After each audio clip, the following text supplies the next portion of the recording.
تیار کی جا رہی ہے، یہ کربلا کو تیار کیا جا رہا ہے۔ ادھر دیکھو، توجہ کرو، ادھر زینب کے سر پہ دوپٹہ ہے، ادھر گرا ہے، ادھر سیدہ فاطمہ نے دوپٹہ رکھا، کہا اس وجہ سے نانا ناراض ہو جاتے ہیں زینب۔ سیدہ زینب روئی اور روئی اور روئی اور روئی۔ سیدہ فاطمہ کہنے لگی چپ جانا میری زینب، اب کیوں روتی ہے؟ اب تو سر پہ دوپٹہ رکھ لیا۔ کہنے لگی امی جان میرے نانا سے کہہ دینا اس بار مجھے معاف کر دے، اگلی بار زینب گردن کٹا دے گی مگر سر پہ سے دوپٹہ نہیں ہٹائے گی۔ کربلا کا میدان ہے، کربلا کے میدان ہے، اور کربلا کے میدان میں میرے امام کا پورا گھر شہید ہو چکا ہے۔ اللہ اکبر۔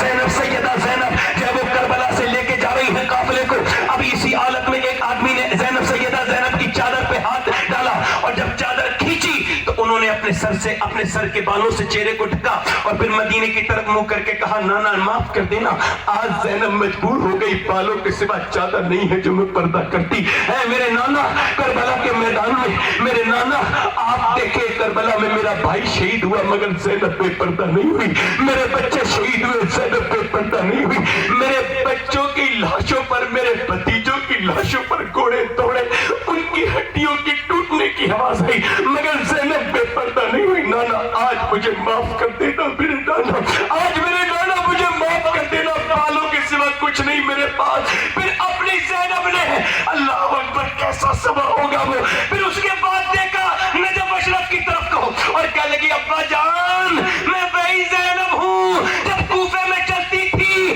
جب کربلا میں جب چلتی تھی، میں مکے مدینے میں آپ فرماتے تھے زینب کے پاؤں کے نشان مٹاؤ حسرین، میں نہیں چاہتا کہ میری بیٹی کے پاؤں کے نشان بھی کوئی دیکھے مگر آج زینب کے سر پہ سے دوپٹہ چھین لیا گیا۔ میرے بابا علی اپنی بیٹی کو معاف کر دینا۔ اللہ اکبر۔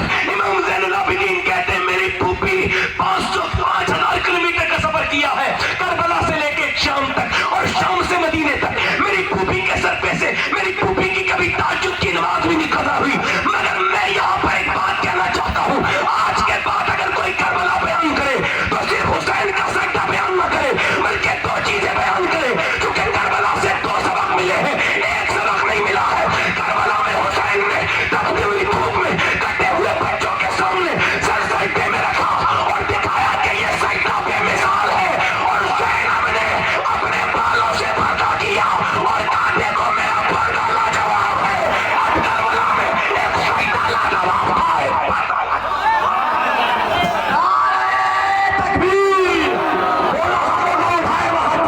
میں آپ کو جا کر کے اگر آپ آج وعدہ کر لو کہ آج سے آپ پردہ کرو گی تو میں آپ کا سلام مکی شریف میں جا کے کہوں گا، میں سیدہ فاطمہ سے جا کے کہوں گا کہ آپ نے پردے کا ارادہ کر لیا تھا، آپ نے نمازوں کا ارادہ کر لیا تھا، کیونکہ اگر قوم آج بھی بیدار ہو جائے تو پہلے عورتیں بیدار ہوں گی، اور جب عورتیں بیدار ہوتی ہیں تو قوم کو بیدار ہونے سے کوئی روک نہیں سکتا ہے۔ عورتیں عہد کو بیدار کرتی ہیں۔ میری بیٹیوں قیامت کا دن ہوگا، کوئی کسی کا نہیں ہوگا، اس دن بتاؤ بمبئی کی عورتوں کے ساتھ رہو گی یا پھر مدینہ شریف کی سیدہ فاطمہ کے ساتھ رہو گی؟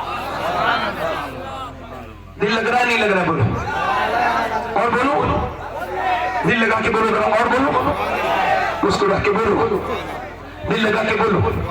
اب اچھا میں جب جاتا ہوں کہیں یہ علماء تشریف رکھتے ہیں، لوگ ہمیں تعارف کراتے ہیں، میں یہ ہوں، میں یہ ہوں، یہ فلاں ہے، یہ سیکرٹری صاحب ہے، یہ، اور وہ تعارف کراتے ہیں۔ میں بتاؤں ہمارا تعارف کیا ہے؟ ہمارے میں اکثر کا تعارف یہ ہے کہ ہم شادیوں میں جاتے ہیں، اپنی بہن بیٹی کو لے کے فٹنگ کے کپڑے پہنے ہوتی ہیں ہماری بیٹیاں بہنیں، ہماری تو ہوتی ہیں اور جنگل کی ہیں کیا؟ مرد کے جسم کی بناوٹ اور ہے تو نماز کا طریقہ الگ کر دیا، مرد کا اور ہے عورت کا اور ہے، تو اگر اللہ نے نماز الگ کر دی تو کیا شادیوں میں کھانے کی میزیں الگ نہیں ہو سکتی؟ یہ بتاؤ بیٹھنے کا انتظام الگ نہیں ہو سکتا؟ بولو تو صحیح ذرا، بولو تو صحیح، دل لگا کے تو بولو ذرا، مسکرا کے تو بولو۔ میں کہہ رہا ہوں اگر بچپن میں دے دی جائے، بچپن میں بتا دیا جائے، ادھر دیکھو توجہ کرو، میں آپ سے عرض کرتا ہوں اگر بچپن میں سکھا دیا جائے، ابھی کچھ دنوں پہلے نا یہ ترکی میں زلزلہ آیا، جب ترکی میں زلزلہ اللہ نے اپنے حبیب کو یار بھی چن چن کے دیے اور رشتے دار بھی چن چن کے دیے، نہ نبی کے یاروں کا جواب ہے نہ نبی کے رشتے داروں کا جواب ہے۔ ایک عورت آ جاتی ہے، اس کا ام عمارہ نام ہے، میں بھی جاؤں گی حضور جنگ میں، 70 سال سے زیادہ عمر ہے، تم آپ کیا کرو گی؟ کہ حضور میں زخمیوں کو پانی پلاؤں گی. بال سفید ہے. آج کل کی بوڑھی عورتیں کیا کر رہی ہیں بدبخت؟ سب کو نہیں کہہ رہا ہوں مگر جو کر رہی ہیں ان کو کہہ رہا ہوں. کھوسٹ بڑی ہیں, اپنی بہوؤں کو ڈالے دیتی ہیں, تیرے باپ نے کچھ دیا نہیں. آج کل کی ساس ہے. قبر میں پیر لٹک رہے ہیں مگر حبیث کی پڑیا ہے, پڑیا. آپ کو بتا رہا ہوں جتنے بھی تانے ملتے ہیں غریب لڑکیوں کو ملتے ہیں, مالداروں کی لڑکیوں کو کوئی تانا. ایک لڑکی میرے پاس آئی, کہنے لگی میرے لیے دعا کر دیں سید صاحب. میں نے کیا ہوا؟ کہنے لگا میرا شوہر مجھ پہ ظلم کرتا ہے. کیا کرتا ہے بولو؟ میری ساتھ مجھے گالیاں دیتی ہے. کیا ہوا؟ کیا گالی دیتی؟ کہنے لگی حضور بات یہ ہے سید صاحب کہ وہ کہتی ہے کہ تمہارے باپ نے کچھ دیا نہیں, تیرا باپ بھوکا ننگا ہے, غریب ہے, تو میں ڈرتی ہوں, روتی ہوں, اور میں اپنے باپ کے پیچھے کبھی کبھی جواب دے دیتی ہوں, باپ ہے نا برداشت نہیں ہوتا, تو کہہ دیتی ہوں, تو پھر میرا شوہر مجھے مارتا ہے, اور بہت بری طرح سے مارتا ہے. اتنا مارتا ہے کہ مجھے بہت بری مارتا ہے. کہتا ہے جا اپنے باپ کے گھر. میں نہیں جاتی. میں کیوں نہیں جاتی؟ کہنے لگی میرا باپ غریب ہے, بھائی مجھ سے بات نہیں کرتے, تو میں کس منہ سے جاؤں؟ اپنے باپ کو تکلیف نہیں دینا چاہتی. پٹتی ہوں, روتی ہوں, وہی رہتی ہوں. اپنی بہنوں کے گھر جایا کرو. بہنیں کیا بھیج دی ہیں آپ نے جو بہنوں کے گھر نہیں جاتے؟ اپنی بہنوں سے محبت کیا کرو, ان کا خیال کیا کرو. کبھی کوئی پریشانی آ جائے تو اپنی ساری بہنوں کو گھر میں بلاؤ اور اپنے گھر میں دعا مانگو. بس تم دعا مانگو, اپنی بہنوں سے آمین کہلا دو. میرا دل کہتا ہے کہ اللہ تمہاری دعا ضرور قبول کر لے گا. بہنوں کو اپنے بلایا کرو, بہنوں سے محبت کیا کرو, ان سے پیار کیا کرو, اپنی بیٹیوں کے گھر جایا کرو. سنو, وہ گئی ہے ام عمارہ جنگ میں, اور وہ جب گئی ہے اس کے سفید بالوں سے دھوکہ کھا کے حضور کے اوپر حملہ ہوا. جب سرکار کے اوپر حملہ ہوا, ام عمارہ نے تلوار کھینچ لی, پانی پلانے سے واپس آئی, تلوار کھینچ کے حضور کے سامنے کھڑی ہو گئی. سرکار نے اس کو دیکھا, ام عمارہ حضور کو دیکھتی ہے, سرکار نے اس کو دیکھا تو کہنے لگی حضور میں بوڑھی ضرور ہوں مگر جان آپ پہ قربان کرنے آئی ہوں. جب تک میں زندہ ہوں ایک ادھر سے تو کوئی نہیں آ سکتا. اب چونکہ یہ ہوتے بزدل تو کافر بزدل اسی کے اوپر حملہ کر رہے تھے. ایک جوان آیا, اس کی تلوار کو اکھاڑ کے وہ مارا ہے تلوار, میاں دو ٹکڑے کر دیے. ام عمارہ نے دوسرا آیا, اس کا پیٹ پھاڑ دیا, تیسرا آیا, یہاں تک کہ 7 آئے 7, اور ام عمارہ نے 7 کو کاٹ کے نیچے گرایا. پھر تو کفار میں پتھر مچ گئی. بولے بھاگو, ہم مسلمانوں سے مقابلہ نہیں کر سکتے. کہا کیوں؟ کہا اس وجہ سے, ارے جس قوم کی 70 سال کی ام عمارہ کی تلوار میں اتنی دھار ہے تو پھر علی کی تلوار کا عالم کیا ہوگا؟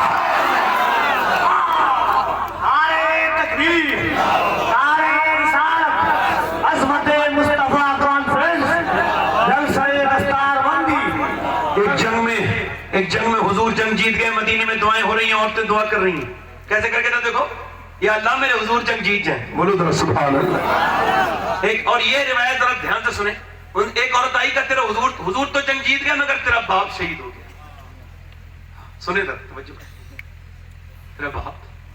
تو اس نے پھر اپنے اس خبر لانے والی کی طرف دیکھا اور وہ ٹپ ٹپ آنسو گرے. بیٹی کو باپ کی خبر موت کی تو سینہ بالکل گرم ہو گیا اور ایک دم ایموشنل زیادہ ہوئی اور ٹپ ٹپ ٹپ ٹپ نیچے آنسو گرے. کہا پوری بات تو سن لے, تیرا بھائی بھی شہید ہو گیا. پھر وہ آگے بڑھی, کہا تیرا بھائی کے ساتھ تیرا شوہر اور تیرا بیٹا بھی شہید ہو گیا. اب 4 کو رونا ہے, ایک رونے والی ہے. بے خود ہو جاتی نہیں, ٹھیک سے پردہ کیا اور نکلی. لوگ سمجھتے تھے باپ کے جنازے کو دیکھے گی کہ باپ میرا شہید ہو گیا, دوڑتی بھی جائے گی, بھائی کے جنازے پہ گر جائے گی. نہیں, اپنے بیٹے کے جنازے پہ نہیں, جوان بیٹے سے بہت محبت کرتی. نہیں, شوہر کو دیکھے گی مگر اس کے عشق کا اگر چھینٹے بھی پڑ جائے نا تو بہت بڑی بات ہے. پلٹی اور نہ اپنے باپ کی طرف گئی نہ ان لوگوں کی طرف گئی, بلکہ جدھر حضور تھے ادھر گئی. اونٹنی پہ سرکار سوار تھے, میرے سرکار کو دیکھا, حضور نے اس کو دیکھ کے دعا کی, اللہ تجھے صبر دے, تیرا باپ تیرا بھائی شہید ہو گیا, اللہ تجھے صبر دے. حضور کی طرف دیکھ کے عرض کرنے لگی, یا رسول اللہ میں آپ کو دیکھنے آئی تھی, آپ سلامت ہیں تو میرا سب کچھ سلامت ہے. میرے تو آپ ہی سب کچھ ہے رحمت عالم، میں جی رہا ہوں زمانے میں آپ ہی کے لیے، حضور آپ سلامت ہیں تو میرا سب کچھ سلامت ہے۔ کہاں گئی وہ عورتیں جو اتنا پیار کرتی تھی حضور سے؟ پھر گئی تو پردے میں تھی، لاشوں کو دیکھ کے پردے میں تھی، آنسو گر رہے تھے مگر پردے میں۔ کسی نے کہا باپ بھائی سب شہید ہو گئے، اب بھی پردہ ختم نہیں ہوا۔ کہ لیکن جس پردے کی عظمت بچانے کے لیے میرا باپ اور میرا بھائی شہید ہوا ہے، میں اس پردے کو اگر نہیں کروں گی تو پھر کون کرے گا؟ مگر عورتیں تیزی کے ساتھ بگڑ رہی ہیں۔ میں یہ تو کہہ رہا ہوں، یہ تو میں نے ایک پوزیٹو وے میں بیان کر دیا، اگر آپ کے حالات دیکھو تو کہاں سے بچے نئے پیدا ہوں؟ یہ عورتیں تو تنہائی میں یہ سیریل دیکھتی ہیں، انہیں اب صحابیات سے اور حضور کے گھر کی عورتوں سے پیار نہیں، انہیں تو بمبئی کی عورتوں سے پیار ہے۔ ان کے لباس ویسے ہی، ان کے کلام ویسے ہی، یہ تو پاکستان کی سیریل کی عورتوں کی طرح بننا چاہتی ہیں۔ پاکستان کے بعض علماء کی میں بڑی قدر کرتا ہوں اور باقیوں سے کہتا ہوں، تم کہتے ہو کلمے کے نام پر بنا ہے تمہارا یہ پاکستان، ٹھیک ہے مبارک ہو۔